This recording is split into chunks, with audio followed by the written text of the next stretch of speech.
कथा सुने। श्री सूत जी कहते हैं कि कल्प वृक्ष की माला से सुशोभित अलकों वाली और दिव्य वस्त्र धारण करने वाली श्री पार्वती जी को और मुंडों की माला से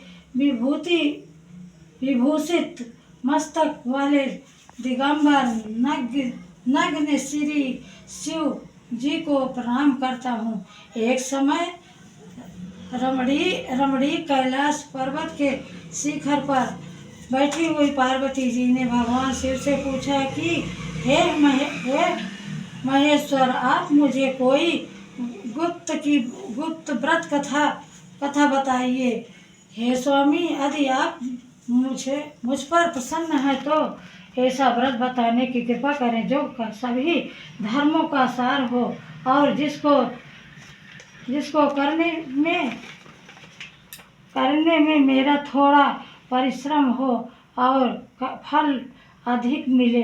हे प्रभु, किस तप व्रत का या दान से आप जैसे परमेश्वर जो अनादि अनंत हैं हमें प्राप्त हुए हैं। शिव जी बोले, हे देवी, हे प्रिय, सुनो, जो गुप्त रखने योग्य मेरा सबसे उत्तम व्रत है वह मैं तुम्हें बताया हूँ। जैसे तारागणों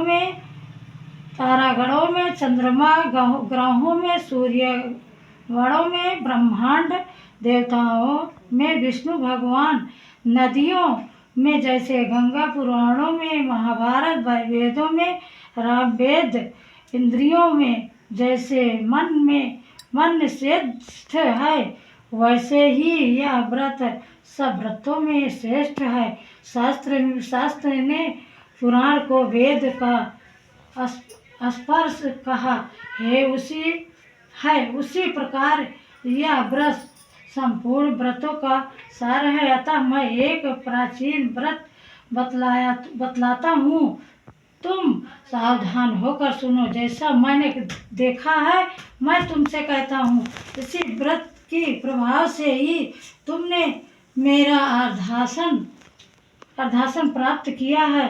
तुम मेरी परम प्यारी हो, इसी कारण यह सारा व्रत है। मैं तुम्हें बताता हूँ। भादों के महीने में हस्त नक्षत्र से युक्त शुक्ल पक्ष की द्वितीय तिथि को यह व्रत करने से स्त्रियां सब पापों से मुक्त हो जाती हैं। हे देवी, तुमने आज से बहुत दिनों पहले हिमाचल पर्वत पर इस व्रत को किया था। यह वृत्तांत मैं तो तुमसे कहूँगा। पार्वती जी बोली, हे नाथ, व्रतों में उत्तम यह व्रत मैंने किस प्रकार किया था यह सब मैं आपके मुख से सुनना चाहती हूँ। शिव जी बोले, भारतवर्ष के उत्तर दिशा की ओर उस समस्त पर्वतों में श्रेष्ठ हिमवान नाम का एक बड़ा ही सुंदर और उत्तम व्रत है। उसके पास आसपास तरह तरह की भूमियों हैं, तरह तरह से वृक्ष उस पर लगे हुए हैं, नाना प्रकार के पक्षी और अनेक प्रकार के पशु उस पर निवास करते हैं। वहां पहुंचकर गंधर्वों के साथ बहुत से देवता, सिद्ध, चरण, पक्षी गण सर्वदा प्रसन्न मन में विचरते हुए हैं। वहां पहुंचकर गंधर्व गाते हैं, अप्सराएं नाचती हैं। उस पर्वतराज के कितने ही शिखर ऐसे हैं कि जिनमें बहुत ज्यादा गण सर्वदा प्रसन्न मन में विचरते हैं। वहाँ